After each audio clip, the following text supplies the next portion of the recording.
welcome to Basketball Talk Pro. I'm Ron Ekker. Today I'd like to talk to you a little bit about fast break. We have covered it once before, a little bit. I want to cover, I guess, a little bit more today. Mainly today I'd like to talk to you about some principles of fast break.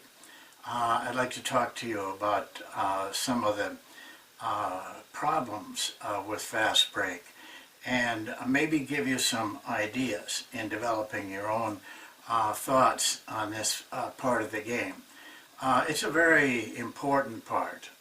It's a very explosive part, but it's also a very, production-wise, a very lucrative part of the game. This is a part of the game where you have a chance, a better chance, of getting very good shots for your team, shots they can make. But there's some things you have to understand about it. I think the first thing that people don't take into consideration, that you need to understand, is that the speed of a fast break.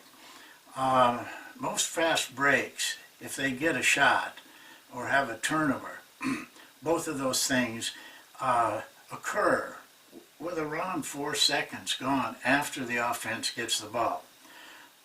In the NBA, they say 6 seconds. That's when they determine whether it's a fast break basket, a fast break turnover, a fast break shot is a part of the fast break. After that, they don't consider it a fast break. So the 4 seconds, which I feel is closer to the truth, really is determined by the fact that the defense can get to the other end of the court. They can get from here to here in less than 4 seconds. I tested this in many ways, but one of the ways, I took a 13-year-old boy I was working with during the summer as a favor to his parents. The boy had a problem with his legs and couldn't really run as fast as some of the other players his age. Didn't stop him from playing, but it was an impairment. So I lined him up at the free throw line, this free throw line here, and on his signal, he turned and ran to here. He actually had to turn around and ran to here, and his time was around 3.2. And he could do it more than once on a stopwatch. And so if he could do it in 3.2, 3.3, certainly athletes of the age of a high school player or college or pro can do it quite easily, and they can. That's why the fast break creates the speed. They have to beat the defense down there. So it's speed, but it's also something else, where and how you get the ball. If you get the ball down here or down here, where most rebounds are taken, then you don't have much chance of getting to the end of the other end of the court before the defense, unless you can make a pass from that position, whether it's on a steal or a defensive rebound, out to an area out in here. If you throw in here, you're not going to beat the defense. This pass has got to come out in this area, and that takes some skill.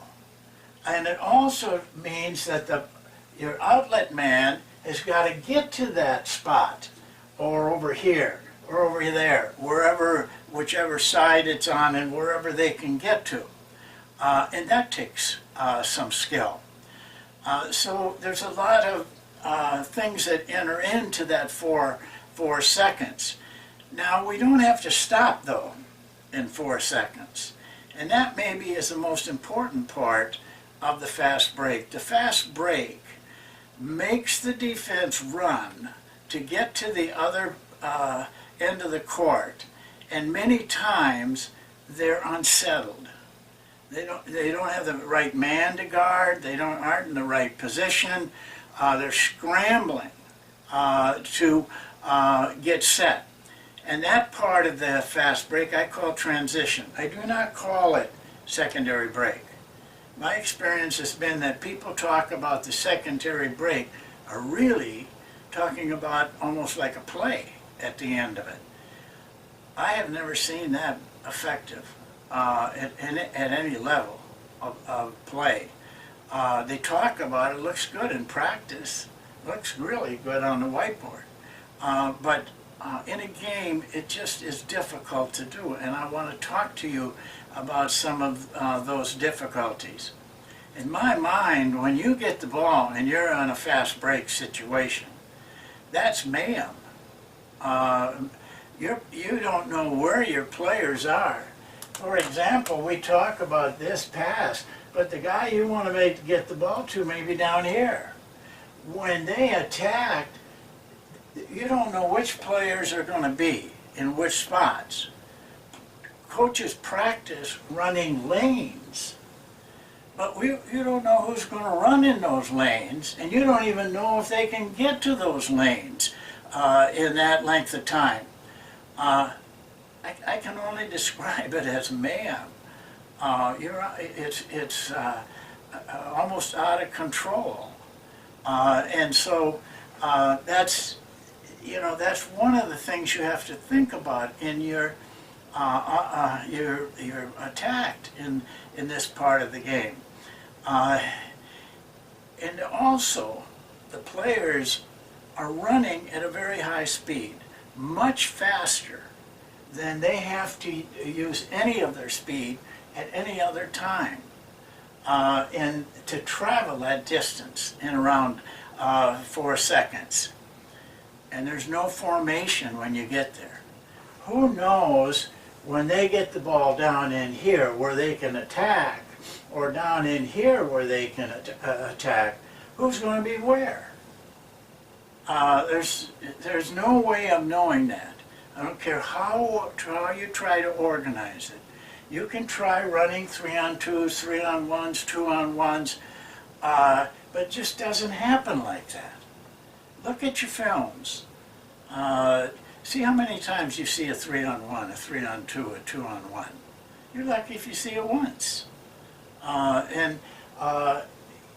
So you don't have any idea of any formation.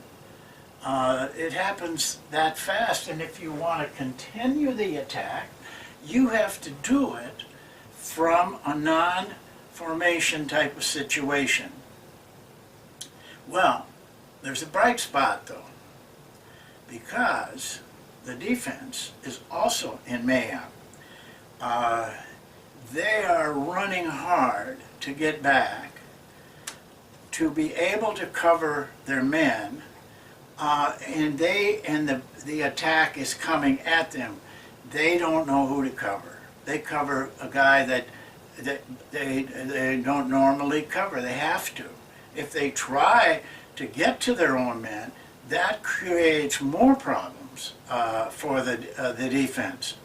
So they also are very vulnerable, more vulnerable than the offense, because on offense you got the ball.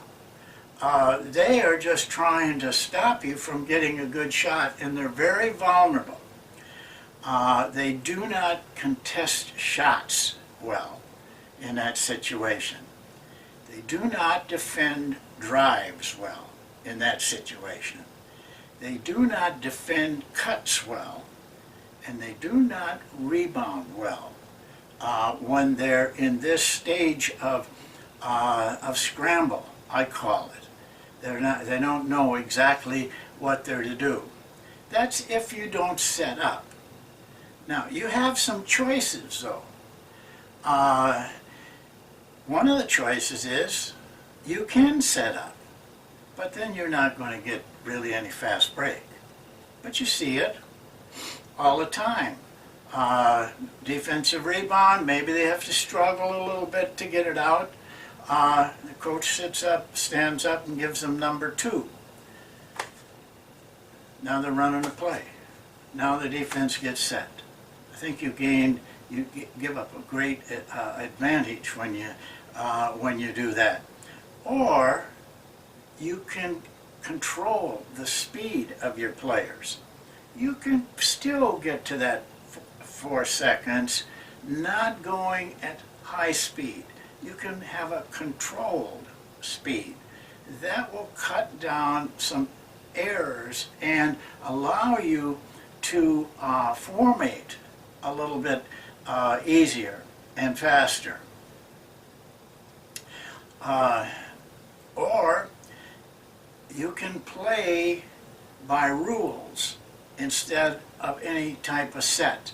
Not letting the players just do whatever they want, but have some rules that will organize them, keep them somewhat organized. And you can also play for transition. In other words, control your break and try to take advantage of the transition period before the defense gets set. If you do that, the rules need to be very simple and rules that you practice with. And that's one reason that a freelance offense at the end of the break has a lot of advantages.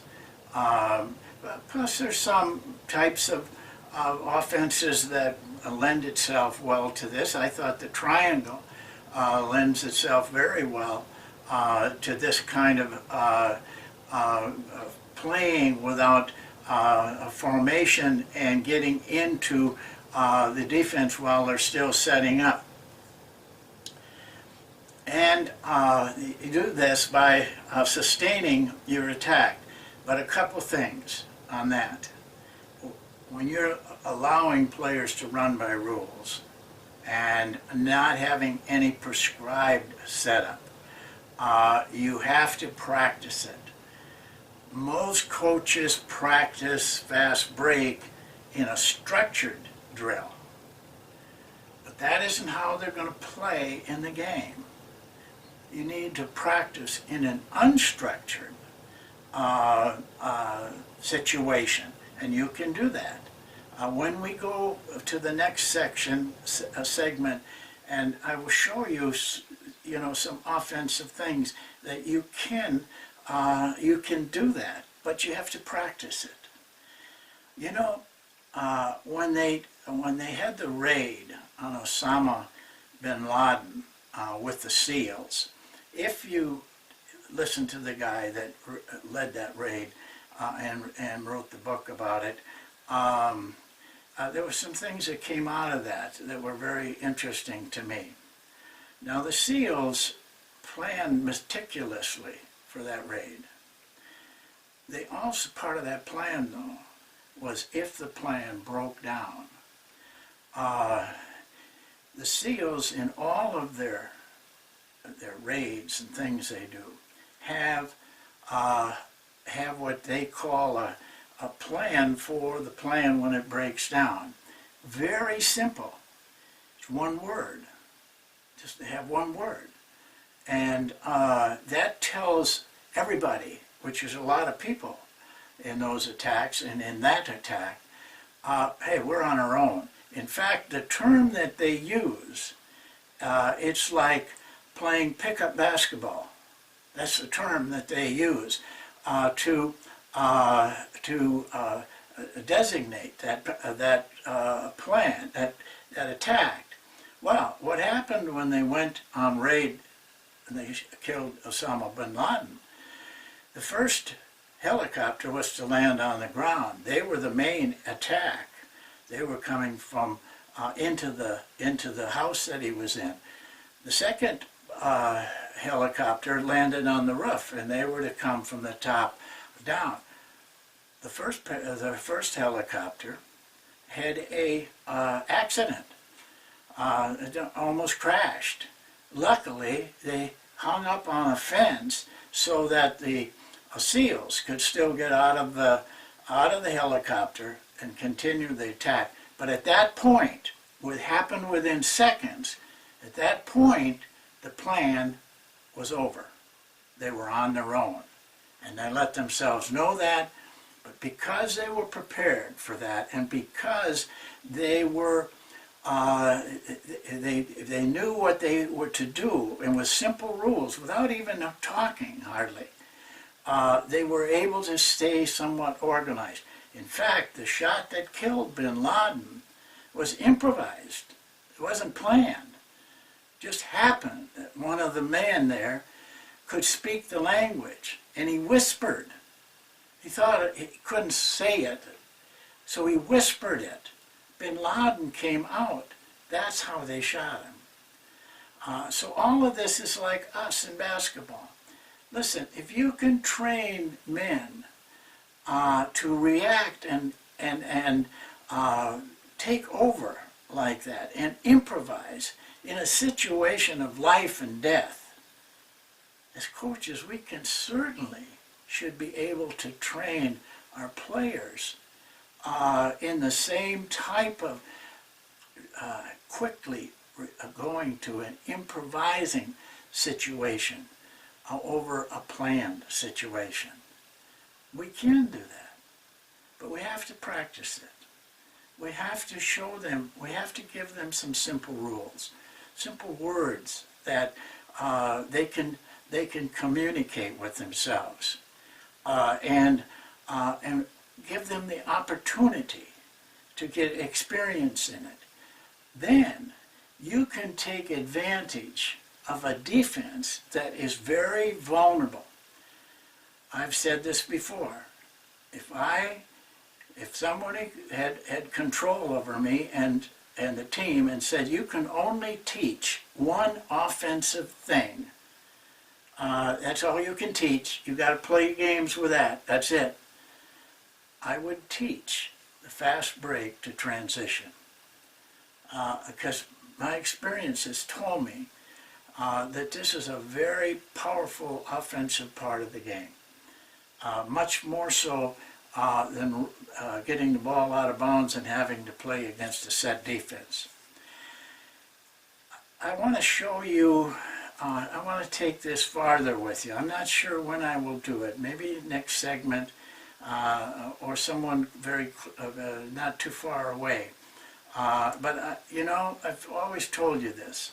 The only thing I know is my system. I can't tell you how the Atlanta Hawks break, or Duke runs a fast break, or Kentucky. I'd be foolish to try to teach you that. I do know what I do. I do know the system that we have, and so I have to speak from that. But I think it will cover. You'll be surprised. I think you'll see that it covers all of the things that we've talked about today. But if it doesn't, it still has given you some ideas on the problems and the advantages of a fast break. And I know for a fact that you can play a long time in this sport and never being told that. And seeing fast break is just a scheme that you run up and down the floor. There's a lot more to it. So that's it for today. And thank you very much. The whiteboard situation is a little difficult with the filming, but you know, we have to do it with what we can. We'll see you next time.